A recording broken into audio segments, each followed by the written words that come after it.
Hello दोस्तों, तो आज हम लोग पढ़ेंगे पैसिव वॉइस का प्रैक्टिस सेट।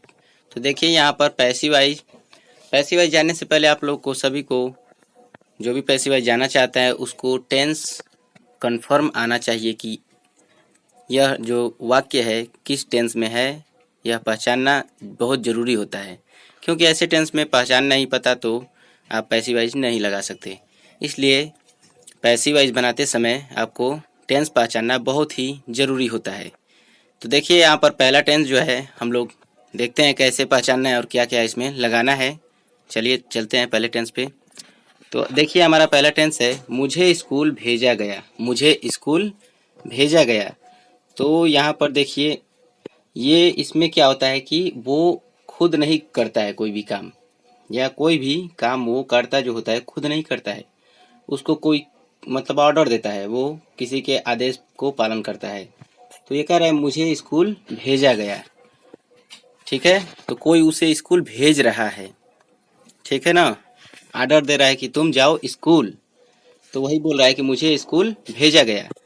तो सबसे पहले इस टेंस को आप लोग पहचानिए कि क्या यह कौन सा टेंस है, प्रेजेंट पास्ट फ्यूचर कौन सा है।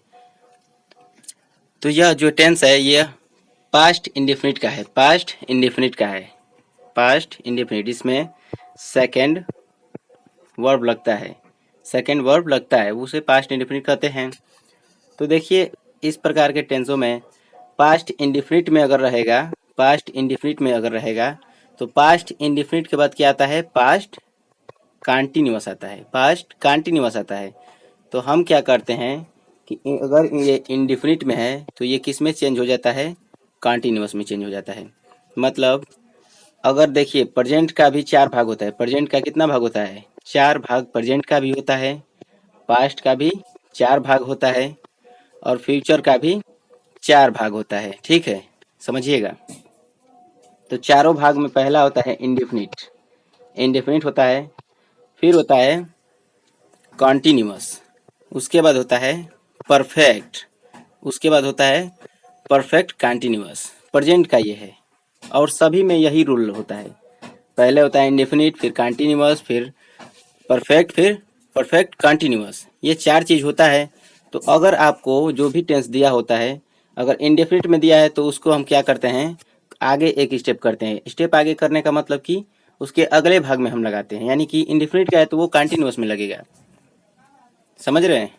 अगर इंडेफिनिट में है तो वो कंटिन्यूअस में लगेगा, अगर कंटिन्यूअस में है तो कंटिन्यूअस में ही लगता है।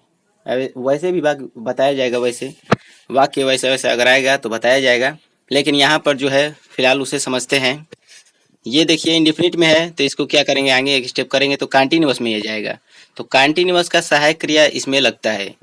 बस समझना यह है कि सहायक क्रिया को समझना है, सहायक क्रिया किसका लगाएं हम। उसके बाद तो हमेशा थर्ड फॉर्म, वर्ब का हमेशा थर्ड ही फॉर्म लगता है, ठीक है। तो देखिए यहाँ पर मुझे स्कूल भेजा गया, इंडेफिनिट का है, इसको कंटिन्यूअस में करेंगे। तो कंटिन्यूअस में क्या सहायक क्रिया बताया मैंने, वाज या वर, WERE होता है वर। तो यहाँ पर मैं का हो गया आई के साथ हमेशा लगता है वाज, आई वाज। उसके बाद भेजा गया, भेजा गया का सेंड होता है, SEND, भेजना का होता है सेंड। लेकिन यहाँ पर मैंने बोला कि पैसिव वॉइस में कभी भी हम लोग थर्ड फॉर्म का यूज करते हैं, हमेशा थर्ड फॉर्म। तो SENT हो जाएगा, सेंट। तो सेंट हो गया। उसके बाद कहीं अगर भेज रहा है तो वहां पर एक टू आता है, टू लगता है, टू, सेंट टू। कहाँ भेज रहा है, स्कूल भेज रहा है तो स्कूल। तो इसका पूरा हो गया, I was sent to school. Passive voice में देखिए कितना महत्व है टेंस को समझना। टेंस को अगर आप पहचान लेते हैं तो पैसिव वॉइस आपके लिए बहुत ही ईजी हो जाएगा। तो चलिए देखते हैं 2 नंबर। 2 नंबर है मोहन को बताया गया है। मोहन को बताया गया है। मोहन को बताया गया है। तो आप लोग पहचानिए कि ये कौन सा टेंस है। गया है, चुका है, चुकी है, कौन से टेंस में आता है, प्रेजेंट परफेक्ट टेंस में। प्रेजेंट परफेक्ट टेंस में, जिसमें सहायक क्रिया हैज या हैव का प्रयोग होता है। हैज हैव का प्रयोग होता है और उसमें हमेशा थर्ड फॉर्म का प्रयोग हुआ रहता है ना। परफेक्ट में, परफेक्ट का कोई भी टेंस होता है उसमें थर्ड फॉर्म लगाया होता है ना। तो इसमें देखिए जब ये परफेक्ट में रहेगा तो हम लोग क्या करेंगे, इसे परफेक्ट से परफेक्ट कंटिन्यूअस में चेंज कर देंगे, क्योंकि परफेक्ट के बाद क्या आता है, परफेक्ट के बाद हम लोग पढ़ते हैं परफेक्ट कंटिन्यूअस। जैसे प्रेजेंट इंडेफिनिट, फिर प्रेजेंट कंटिन्यूअस, फिर प्रेजेंट परफेक्ट, फिर प्रेजेंट परफेक्ट कंटिन्यूअस। जैसे जैसे हम लोग पढ़ते हैं उसी तरह आगे बढ़ा देना है। तो देखिए यहाँ पर यह परफेक्ट में है, PER होता है परफेक्ट। तो परफेक्ट में है तो हम लोग क्या करेंगे, परफेक्ट कंटिन्यूअस में लगा देंगे। तो कंटिन्यूअस का क्या होता है रूल, उसमें लगता है हैज बीन अब्लिक हैव बीन। सहायक क्रिया जो होता है उसमें हैव बीन लगता है और हैज बीन लगता है ना, तो वही हम इसमें लगाएंगे। तो देखिए कैसे लगाएंगे। और वर्ब का तो हमेशा थर्ड फॉर्म रहता है, ये तो आप लोग जानते ही हैं कि कभी भी पैसिव वॉइस बनाते समय वर्ब का हमेशा थर्ड फॉर्म रहता है। तो पढ़ते हैं इसको। मोहन को बताया गया है, मोहन को बताया गया है, तो इसका हो जाएगा मोहन। मोहन एक वचन है इसलिए इसमें हैज लगेगा, एक वचनकर्ता के साथ हैज लगता है। और चूंकि मैंने बताया कि यह किस में जाएगा, परफेक्ट कंटिन्यूअस में, तो उसमें हैज बीन या हैव बीन लगता है, इसलिए मोहन हैज बीन। उसके बाद बताना का टेल होता है TELL, लेकिन पैसिव वॉइस बदलते समय हम लोग थर्ड फॉर्म का यूज करेंगे तो टोल्ड हो जाएगा, TOLD, टोल्ड। तो मोहन हैज बीन टोल्ड। आगे देखते हैं 2 नंबर, नहीं 3 नंबर है। तो 3 नंबर देखते हैं, पापा को बुलाया जाएगा, पापा को बुलाया जाएगा। यह जो टेंस है यह फ्यूचर इंडेफिनिट का है, यह जो टेंस है फ्यूचर इंडेफिनिट का है। लेकिन फ्यूचर इंडेफिनिट के बाद क्या आता है, फ्यूचर कॉन्टिन्यूअस, फ्यूचर कॉन्टिन्यूअस। तो फ्यूचर कॉन्टिन्यूअस में भाई क्या लगता है, सहायक क्रिया क्या लगता है, विल बी, विल बी लगता है या फिर शैल बी लगता है। ठीक है, शैल बी या विल भी लगता है। और वर्ब को तो देखना ही नहीं है क्योंकि वो तो थर्ड फॉर्म ही रहेगा। हम बोले पहले ही कि आप लोग को सिर्फ सहायक क्रिया देखना है, इसमें सहायक क्रिया को ही चेंज करना है, उसके साथ क्या होता है, बिन लगता है, बी लगता है या फिर हैव लगता है, क्या लगता है उसी को देखना है। और वर्ब तो अपने जगह पे वो थर्ड फॉर्म ही रहेगा।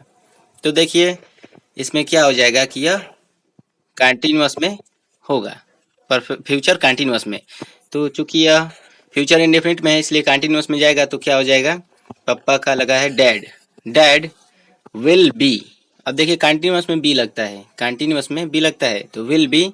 उसके बाद बुलाया का कॉल होता है, बुलाना या पुकारना का क्या होता है, कॉल। लेकिन यहाँ पर थर्ड फॉर्म का यूज किया गया इसलिए कॉल्ड हो गया है, डैड विल बी कॉल्ड।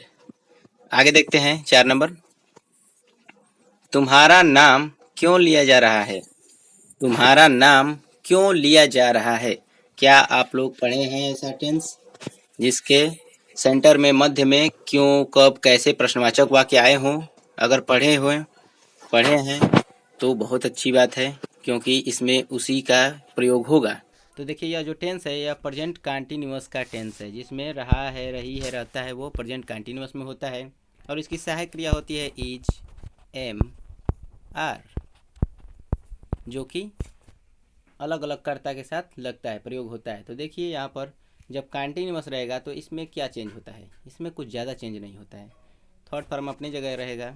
उसके बाद क्या होता है, इसमें एक वर्ड आता है BEING, BEING, यही वर्ड जुड़ जाता है, वो भी कब, जस्ट सहायक क्रिया के बाद, सहायक क्रिया के बाद तुरंत बिन लगता है, बिंग बोला जाता है, बिंग। तो वो समझ लीजिए कि जैसे नॉट का प्रयोग करते हैं, नॉट का, नॉट कहाँ कहाँ लगता है, वो लगता है सहायक क्रिया के बाद या फिर कर्ता के बाद, उसी तरह बिंग का प्रयोग करेंगे हम लोग। तो देखिए कैसे करेंगे, तुम्हारा नाम क्यों लिया जा रहा है, डबल इंट्रोगेटिव है इसलिए क्यों का मीनिंग सबसे पहले लिखा जाएगा। तो क्यों का स्पेलिंग होता है वाई, WHY, वाई। उसके बाद हेल्पिंग वर्ब लगेगा।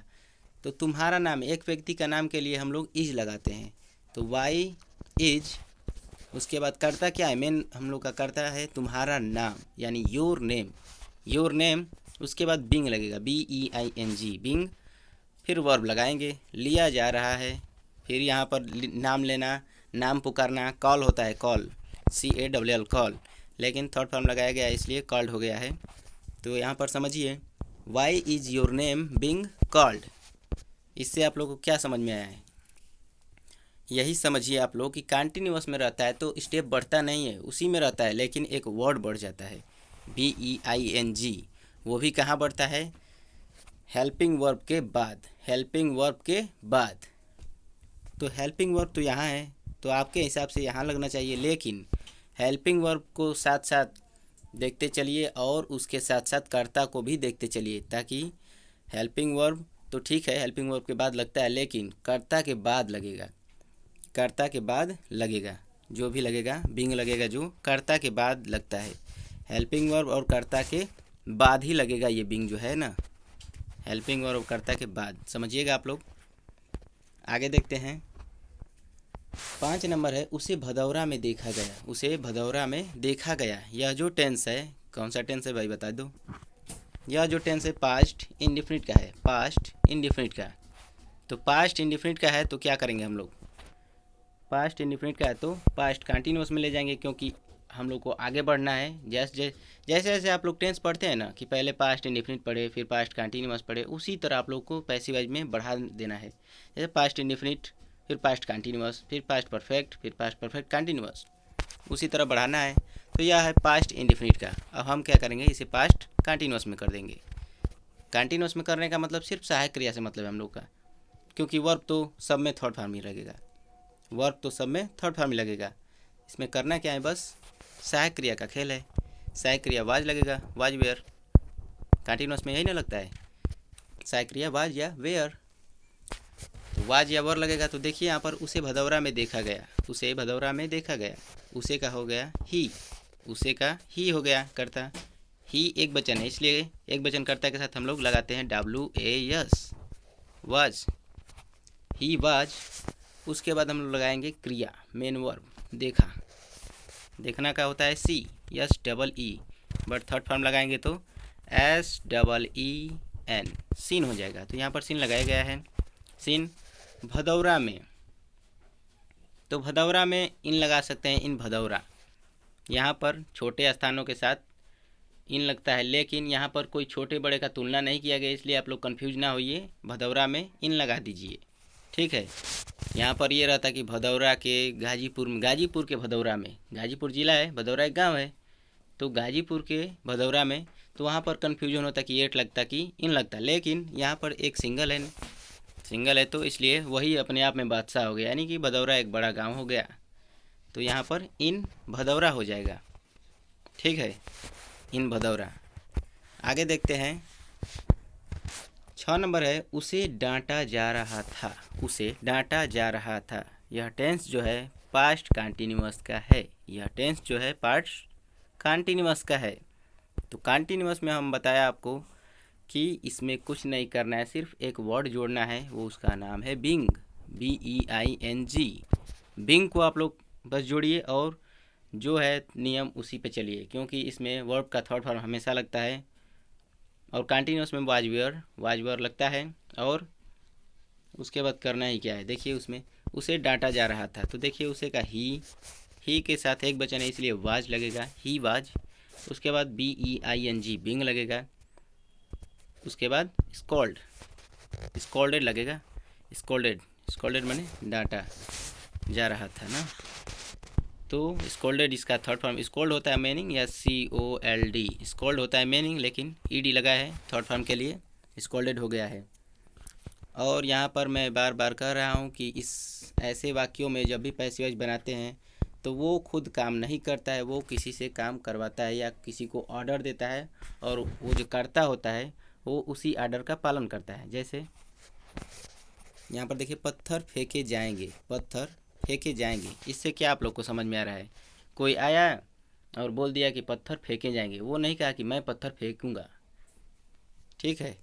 यहाँ पर ये नहीं बोल रहा है कि मैं पत्थर फेंकूंगा, बस बोल रहा है कि पत्थर फेंके जाएंगे, यानी उसे भी भरोसा नहीं है कि क्या फेंके जाएंगे कि नहीं फेंके जाएंगे। तो इसमें यह है कि अपने आप पे कोई नहीं ले रहा है कि मैं नहीं फेंकूंगा, कन्फर्म नहीं है कि करता ही करेगा, उसको वो आर्डर देगा कोई और करता उसको, बस वो करता जाएगा, आदेश का पालन करता जाएगा। पत्थर फेंके जाएंगे, तो देखिए इसका क्या होगा, फ्यूचर इंडेफिनिट में है, फ्यूचर इंडेफिनिट में है, तो क्या करेंगे इसको, फ्यूचर इंडेफिनिट में, फ्यूचर इंडेफिनिट के बाद आप लोग पढ़ते क्या है, फ्यूचर कंटिन्यूअस, फ्यूचर कंटिन्यूअस, इसलिए इंडेफिनिट का हम लोग क्या कर देंगे, आई का सी में बदल देंगे, यानी इंडेफिनिट से कंटिन्यूअस में कर देंगे। तो देखिए इसमें क्या होता है, पत्थर, तो स्टोन्स फेंके जाएंगे, यानी पत्थर फेंके जाएंगे, बहुत सारे पत्थर फेंके जाएंगे, इसलिए स्टोन्स लगा है। भाव को समझिए, पत्थर फेंके जाएंगे यानी बहुत सारे पत्थर है, यानी कि पत्थर फेंका जाएगा। जाएगा रहता तो एक रहता, लेकिन पत्थर फेंके जाएंगे, बहुत सारे पत्थर हैं, इसलिए स्टोन्स।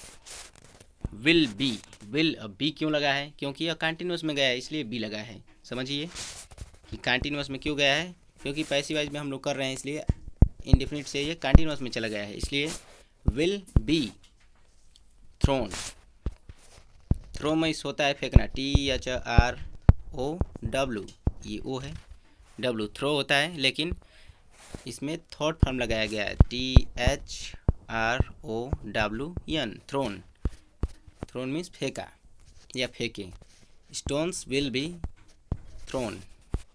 आगे देखते हैं 8 नंबर, हमें क्यों डांटा जाता है, हमें क्यों डांटा जाता है, यह बताइए कौन सा टेंस है।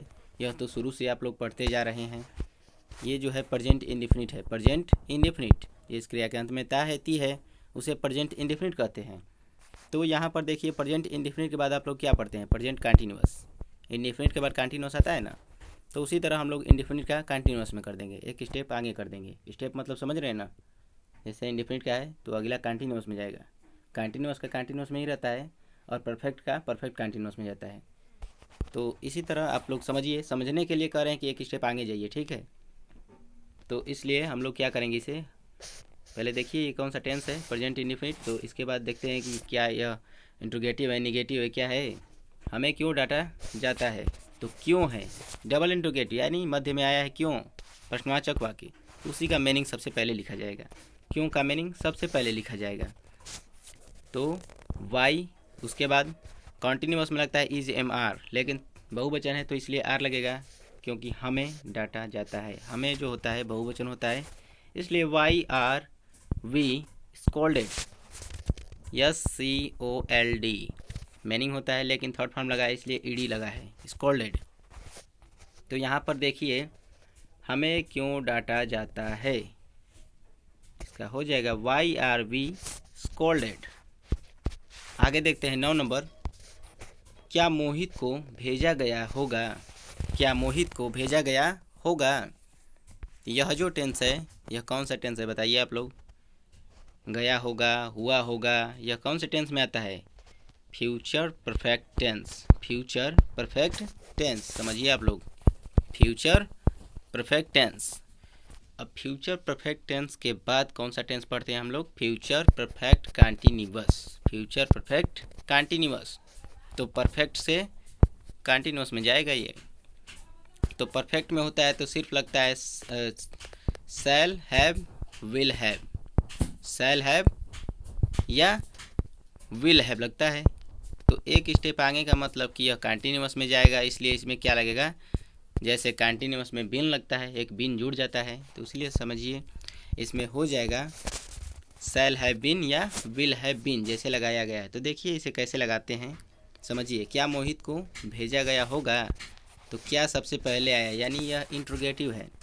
तो अगर शुरू में अगर भेजा क्या आ गया तो इसके आगे हम सबसे पहले सहायक क्रिया से स्टार्ट करते हैं अपने वाक्यों को। तो देखिए कैसे स्टार्ट होगा, इसमें सबसे पहले विल लगेगा, विल मोहित हैव बीन।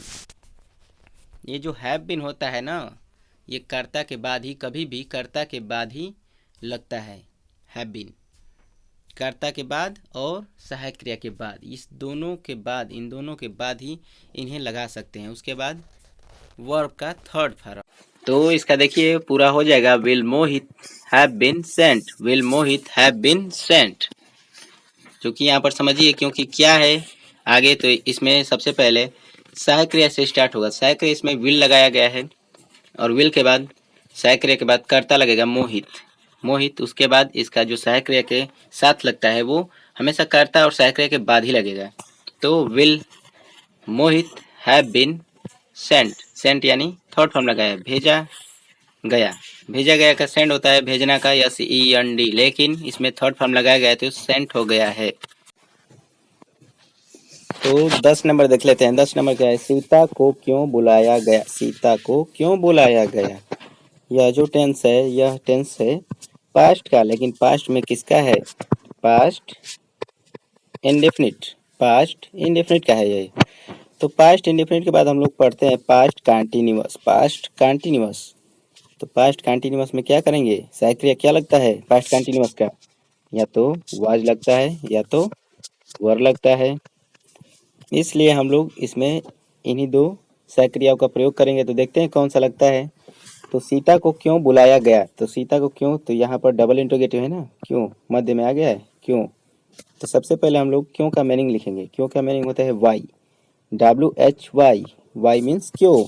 तो वाई का सबसे पहले मीनिंग लिखेंगे वाई, उसके बाद सहायक क्रिया, क्योंकि सीता एक है तो इसलिए वाज। उसके बाद सीता का मीनिंग सीता, बुलाना का होता है काल, लेकिन काल का थर्ड फॉर्म लगेगा कॉल्ड। तो इसका हो जाएगा पूरा why was Sita called, why was Sita called. उम्मीद है आप लोगों को समझ में आया होगा। कोई भी डाउट हो तो कमेंट में ज़रूर पूछिए, तुरंत उसका समाधान किया जाएगा। ठीक है।